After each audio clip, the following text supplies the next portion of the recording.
Have you ever stopped to think if your daily routine is, actually making you smarter? Or maybe the opposite? Well, today we're going to dive into some really surprising habits that psychologists believe might actually be signs of, let's say, lower cognitive function.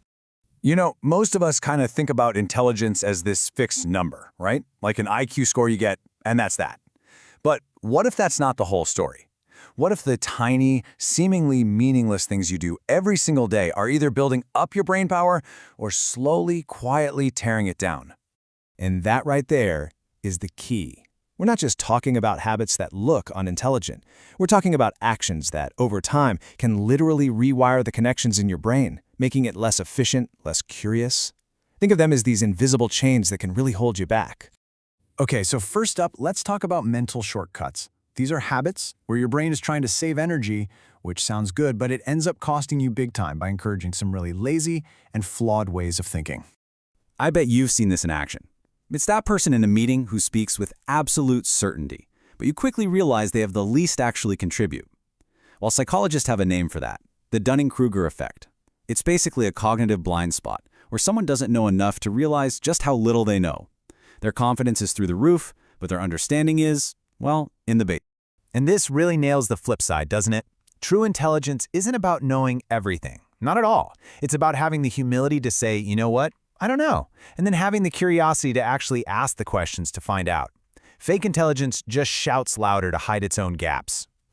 Now this is another huge mental shortcut, magical thinking. This is what happens when our brains decide they like a good story more than they like hard evidence. It could be anything from wearing your lucky socks for a big game to falling down a conspiracy theory rabbit hole. The mechanism is exactly the same. You're swapping out logic for a feeling, for a narrative.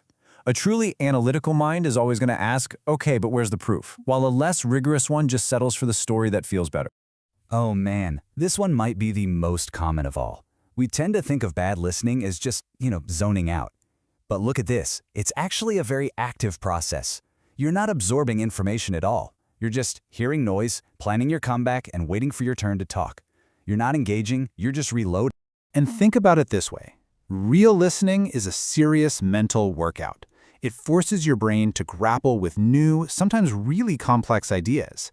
So people who are bad listeners are often just avoiding that cognitive heavy lifting. By tuning out, they're essentially starving their brain of the new information it needs to grow, keeping their own minds stuck in place. All right, let's switch gears and look at our next category. These are what we call the comfort traps. These are the habits that feel really good in the moment, but are slowly and silently sabotaging your future potential. You've probably heard of the famous marshmallow test with the kids, right? Well, this is pretty much it. Our entire world today is a giant marshmallow test. Why wait when you can scroll or snack or swipe for that little dopamine hit right now? Constantly picking that immediate reward trains your brain to avoid any kind of effort, and it just kills your patience. Truly intelligent thinking often means being able to tolerate a little discomfort now for a much bigger payoff later. And here's a habit that some people actually brag about: skipping sleep. They act like it's a badge of honor, a sign of how dedicated they are. But wow, the science could not be clearer. Even just one night of bad sleep can seriously mess with your brain's ability to function. It directly attacks your memory, your focus, your decision-making, all the core parts of what we call intelligence. So, at the end of the day, smart people treat their sleep like a critical asset because they get it. They understand it's a powerful tool for peak performance. It's not a luxury. It's essential maintenance for your brain. Anything less than that is, well, it's just self-sabotage. Okay, this chart is fascinating. Some people have a genuine panic when things get quiet. If there's no TV on, no music playing, no phone buzzing, they feel completely lost. Psychologists say this constant need for distraction often points to a weak ability to just sit with and process your own thoughts. Solitude, that quiet time, is where we reflect and solve our biggest problems. If you can't be alone for 10 minutes without reaching for your phone, you're avoiding the very space where deep thinking is born. So, we've laid out these habits of flawed thinking and comfort seeking, but just knowing about them isn't really the point, is it?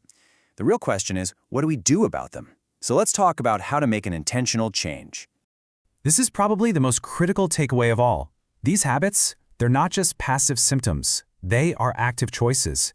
Every single time you choose that mental shortcut or that comfort trap, you are physically strengthening the neural pathways that make your brain less efficient over time. You are literally, day by day, building the mind you're going to have tomorrow. But here is the empowering part. This is the good news. While you didn't get a user's manual for your brain, you absolutely have control over its operating system. And that's your habits. You are the architect. You can choose to break the habits that are keeping you stuck, and you can intentionally build new ones that create curiosity, resilience, and real intelligence. So as we wrap this up, the real question isn't just knowing these habits exist out there in the world, it's about recognizing them in your own life. Which one of these invisible habits is holding you back? And more importantly, what are you going to do to challenge it starting today?